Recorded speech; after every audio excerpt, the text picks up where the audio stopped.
रिद्धपूर या तीर्थक्षेत्राने मराठी भाषा जिवंत ठेवण्याचे काम केले असून तेथे मराठी भाषा विद्यापीठ स्थापन करण्यात आले। हे विद्यापीठ जागतिक कीर्तीचे व्हावे यासाठी प्रयत्न करण्यात येतील। यासोबतच महानुभव पंथांच्या समस्या सोडवण्यात येतील अशी ग्वाही मुख्यमंत्री देवेंद्र फडणवीस यांनी दिली आहे। येथील जयशंकर लॉन्स येथे आयोजित अखिल भारतीय महानुभव परिषदेच्या 38व्या अधिवेशनात ते बोलत होते।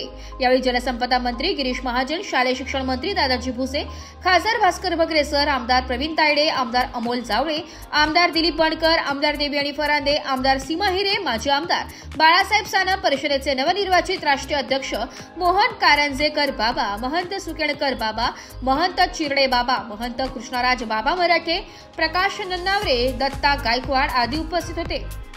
मुख्यमंत्री श्री फडणवीस म्हणाले की सर्वज्ञ चक्रधर स्वामी यांनी देशातील सामान्य माणसाला आध्यात्मिक दिशा दाखवण्यासोबतच समाजात समता स्थापन करण्याचा विचार दिला। त्यांनी आपल्या साहित्याने मराठी भाषा समृद्ध केली।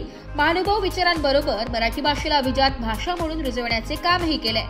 मराठी भाषेला अभिजात भाषेचा दर्जा मिळण्यासाठी लीळा चरित्र आणि ज्ञानेश्वरी हे ग्रंथ उपयुक्त ठरले। या काळात तयार झालेल्या साहित्यातून समकालीन महाराष्ट्राचा भूगोल, इतिहास, संस्कृतीची माहिती मिळते। ते सांस्कृतिक वाटचालीचा ठेव आहे। विविध आक्रमणे होऊनही महानुभव विचार समाजात रुजला। हा पंथ राज्य, देश आणि अफगाणापर्यंत विस्तारलाय। या परंपरेने समतेचा विचार दिलाय। या विचारसरणी राज्यासह देशासाठी महत्त्वाची आहे।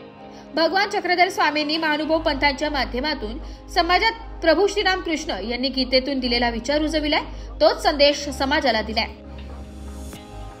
त्यांनी समाजाला सन्मार्गावर आणले। समाजात भेदाभेद, विषमता निर्माण झालेली असताना संपूर्ण समाजाला महानुभव विचारातून एका सूत्रात बांधत त्यांनी सन्मार्ग दाखवण्याचे काम चक्रधर स्वामी यांनी केलंय। मुख्यमंत्री झाल्यावर महानुभव पंथांच्या स्थळांचा विकास सुरू केलाय असेही ते फडणवीस म्हणाले। श्री कारंजेकर म्हणाले, मुख्यमंत्री श्री फडणवीस यांच्या सहकार्यामुळे महानुभव परिषदेचे विविध उपक्रम मार्गी लागले। राज्य शासनाच्या माध्यमातून रिद्धपूर येथे मराठी भाषा विद्यापीठ साकारत आहे। तेथे प्रवेश प्रक्रिया होऊन अभ्यासक्रम सुरू झालाय। राज्य शासनाने महानुभव पंथांच्या विविध स्थळांच्या विकासासाठी निधी मंजूर केलाय। यावेळी महानुभव परिषदेच्या अधिवेशनास उपस्थित राहिल्याबद्दल मुख्यमंत्री श्री फडणवीस यांच्या अभिनंदनाचा ठराव करण्यात आलाय। माजी आमदार श्री सानप यांनी प्रास्ताविक केले। ब्युरो रिपोर्ट, नाशिक लोकशाही न्यूज, नाशिक।